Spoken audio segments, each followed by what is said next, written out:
পশ্চিমবঙ্গের বর্তমান সরকার লক্ষ্মীর ভাণ্ডারের প্রকল্পের পরিবর্তে নিয়ে এলেন অন্নপূর্ণা ভাণ্ডার। লক্ষ্মীর ভাণ্ডারে ১,৫০০ টাকা থেকে বেড়ে দাঁড়ালো ৩,০০০ টাকা। পশ্চিমবঙ্গের প্রায় ২.৫ কোটি মহিলা এ থেকে উপকৃত হবেন। সরকারের ঘোষণা অনুযায়ী এই টাকা ১ জুন ২০২৬ থেকে এই অ্যাকাউন্টে ঢুকে যাবে, কিন্তু তার আগে আমাদের বেশ কিছু তথ্য জেনে নেওয়ার দরকার আছে। অনলাইনে আবেদন কিভাবে করতে হবে, যাদের ইতিমধ্যে অ্যাকাউন্ট রয়েছে লক্ষ্মী ভাণ্ডার তাদের শুধু ডিবিটি অ্যাকাউন্ট থাকলেই সরাসরি টাকা ঢুকে যাবে, কিন্তু যাদের এই অ্যাকাউন্ট নেই তাদেরকে অনলাইনে অ্যাপ্লাই করতে হবে। যেহেতু অন্নপূর্ণা ভাণ্ডারের পোর্টাল এখনও খোলেনি, সেই জন্য তার আগে আমাদের কিছু তথ্য জেনে নিতে হবে।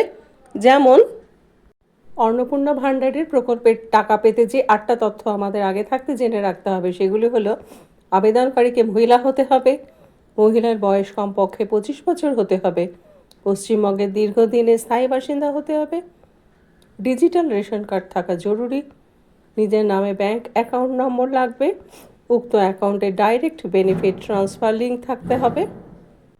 সরকারি কর্মী এবং পেনশন প্রাপ্ত মহিলাগণ এই সুবিধা পাবেন না।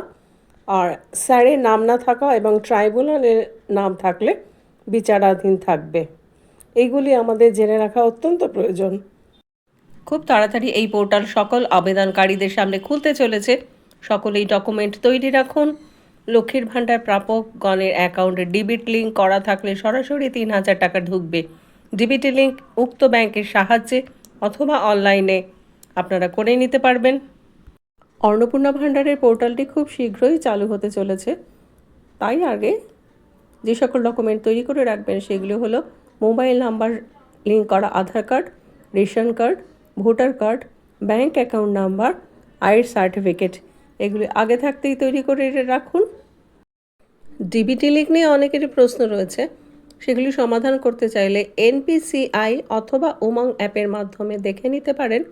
এছাড়াও যে কোনো ব্যাংকের নিজস্ব অ্যাপের মাধ্যমে আপনারা ডিবিটি লিঙ্কটা নিজেরাই করে নিতে পারবেন। ফিরে আসছি পরবর্তী তথ্য নিয়ে। ভালো লাগলে সাবস্ক্রাইব, লাইক, কমেন্ট করে চ্যানেলটিকে একটু এগিয়ে দিন আর একটু শেয়ারও করে দেবেন। আজ আসি।